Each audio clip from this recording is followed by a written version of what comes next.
اللہ تعالیٰ نے ہمیں بتایا قرآن مجید میں کہ جب ہم سو جاتے ہیں ہمارے جسم سے روح نکل جاتی ہے. تو اس کا مطلب یہ ہے کہ روح کی تو روزانہ کی پریکٹس ہے جسم سے نکلنا اور پھر واپس آ جانا. پھر ایک کانسیپٹ یہ بھی ہے کہ ہر چیز اپنے کل کی طرف جاتی ہے. اگر میرا جسم مٹی سے بنا ہے تو کل مٹی ہے. روح کا تعلق اللہ سے ہے. موت آئے گی، روح پرواز کر جائے گی اللہ کی طرف. جسم میرا مٹی ہے، مٹی میں مل جائے گا. روح کو پریکٹس ہے روز جسم سے نکلنے کی. تو اس دن جو آخری دن ہے اس دن یہ مجھے تکلیف دے کے کیوں جا رہی ہے سر؟ درد کیوں ہو رہا ہے مجھے؟ میں نیلا کیوں پڑھ رہا ہوں؟ یہ سر کانسیپٹ کیا؟ سب سے پہلے ہمیں یہ سمجھنا ہوگا کہ ہماری اصلیت کیا ہے.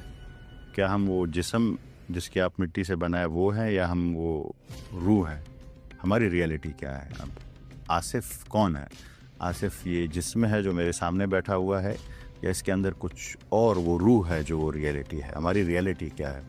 اور ہم جتنا بھی قرآن کریم کو ہم اپنی محدود علم میں سمجھتے ہیں تو ہمیں پتہ چلتا ہے کہ یہ جسم تو مٹی ہے پر یہ روح ہمیشہ باقی رہے گی. ہماری اصلی حیثیت جو ہے وہ یہ روح کی ہے.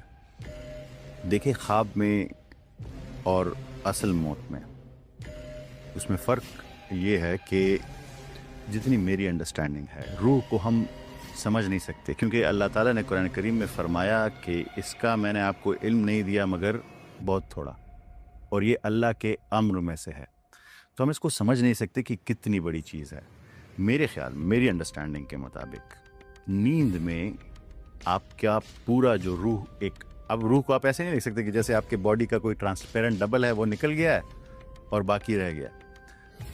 وہ ایک ہماری انڈرسٹینڈنگ سے الگ چیز ہے. شاید اس کا کچھ پورشن ہم سے تب بھی اٹیچ رہتا ہے جب ہم سوتے رہتے ہیں، اور کچھ پورشن کانشیسنس کا. اب آپ جو کہہ رہے ہیں نا، قرآن کریم نے جو لفظ استعمال کیا وہ روح نہیں استعمال کیا، کہ جب انہوں نے کیا استعمال کیا؟ جان استعمال کیا، کہ ہم سوتے وقت آپ کی جان قبض کر لیتے ہیں. روح اور جان الگ چیزیں ہیں. ہاں، تو اب میں وہ ڈفرینس یہی کہہ رہا ہوں کہ روح شاید ایک بڑا ہے اور جان اس کا ایک کمپوننٹ ہے.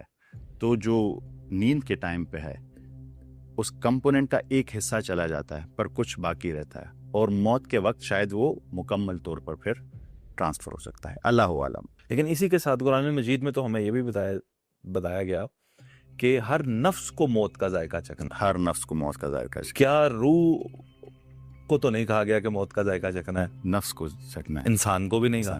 اب آپ کو یہ بھی پتا ہوگا کہ قرآن کریم نے نفس کی 3 قسمیں بیان کی.